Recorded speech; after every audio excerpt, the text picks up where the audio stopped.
শুভ মহালয়ার মধ্য দিয়ে দুর্গা উৎসবের ক্ষণ গণনা শুরু। কৈলাস থেকে মর্তে দেবী চণ্ডী পাঠে মণ্ডপে মণ্ডপে আবাহন। এই মুহূর্তে রাজধানী ঢাকেশ্বরী মন্দিরে আছেন রিপোর্টার চন্দ্রিমা চৌধুরী। সরাসরি যাচ্ছি তার কাছে। বাঙালি সনাতন ধর্মাবলম্বীদের বহু প্রতীক্ষার ক্ষণ শেষ হয়ে আজ মহালয়া। ভোর থেকে কিন্তু চণ্ডীপাঠ হচ্ছিল ঢাকেশ্বরী মন্দিরে। এই মুহূর্তে আমি আছি, দেখতে পাচ্ছেন যে এখানে কিন্তু ভক্তরা অপেক্ষা করছেন এবং ভোরে চণ্ডীপাঠ শেষে কিন্তু হয়েছে যে পূর্বপুরুষ যারা আছেন তাদের উদ্দেশ্যে জল ও তর্পণ দেওয়া হয়েছে, তাদের আত্মার শান্তি কামনা করা হয়েছে এবং সমস্ত জীবের উদ্দেশ্যে কিন্তু শান্তি কামনা করা হয়েছে। একই সাথে যারা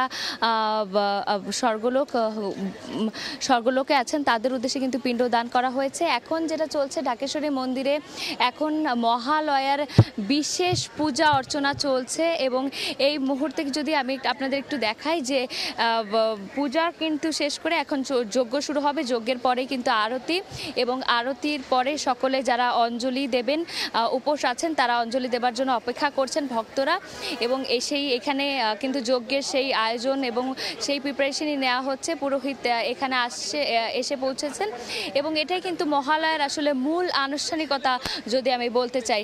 একই সাথে একটু জানিয়ে রাখতে চাই, এবার কিন্তু দেবী দুর্গা মর্তলোকে আগমন তার দোলায় এবং তিনি কিন্তু কৈলাসে ফেরত যাবেন ঘটকে চড়ে। এটি কিন্তু শাস্ত্রমতে যেটা বলা হচ্ছিল যে এটি কিন্তু একটি আসনির সংকেত। এবার একই সাথে আমরা ভক্তদের সাথে কথা বলে যেটা জানতে পেরেছি, তারা বলছিলেন যে এর মধ্যেও তাদের কামনা আসলে অসুর বিনাশিনী দেবী দুর্গা সকল অসুর বিনাশ করে সকলের মনের অশুভ শক্তি বিনাশ করে আসলে শুভ শক্তিকে পালন করবেন এবং এই সমস্ত পৃথিবীতে শান্তি প্রতিষ্ঠা হবে।